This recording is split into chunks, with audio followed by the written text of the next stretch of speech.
Kiviaeg ei saanud otsa sellepärast, et kivid otsa said. Tulid uued ja huvitavad tehnoloogiad ja kividest ei olnud enam kasu. Küünlatööstus hukkus pärast seda, kui välja mõeldi elekter. Aga kasu oli nii palju suurem teistele inimestele, et me sellepärast ei nuta. Täna oli Riigikogus arutelu, kuidas küll võimalikult kiiresti lõpetada Eestis ära põlevkivist elektri tootmine. Aga mis siis asemele tuleb, seda ei osanud keegi vastata. Küll räägiti meile siin tohutute pisarakiskumislugudega sellest, kuidas maailm on üles aastatud ja kohe-kohe kas hakkab külmuma või üle kuumenema.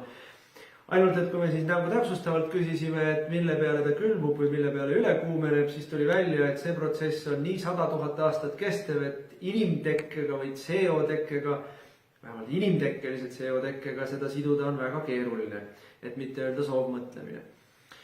Meil on väga lihtne plaan. Eesti elekter, Eesti energia peab olema nii odav kui vähegi võimalik. See kasu, mida inimesed on saanud odavast elektrist, mida see on teinud toiduhindadega, kuidas see võimaldab meil käia reisil soojadel maadel, kuidas see võimaldab meil kõigil saada selga riided, mis ei ole üle jõu käiva hinnaga. Seda ei ole võimalik ühte lausesse või mõnda minutisse panna. Ja nüüd meil tahetakse kõik see ära võtta ja ajada elekter nii kalliks, et me ei saa enam osta ei sealiha ega panna selga endale mingisugust sooja riiet.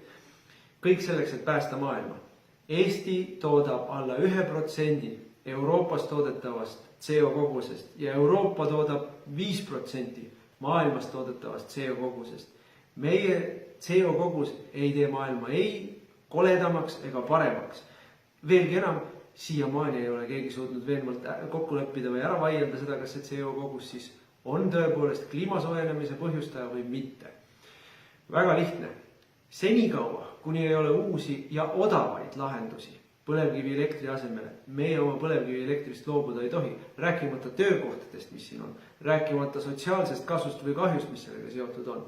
Me räägime Eesti konkurentsivõimest, me räägime oma jõukuse tasemest, me räägime sellest, et Eesti inimesed peavad saama oma kodu valgustada ja kütta niimoodi, et neil pisar ei tule silmast välja liiga kalli hinna eest. Jah, kõik on olemas, tuuleenergia on olemas, päikeseenergia on olemas, juba arenevad ka akud, millega seda kõike üle öö või külma ilma või pimedaga kasutada, aga see on kohutavalt kallis.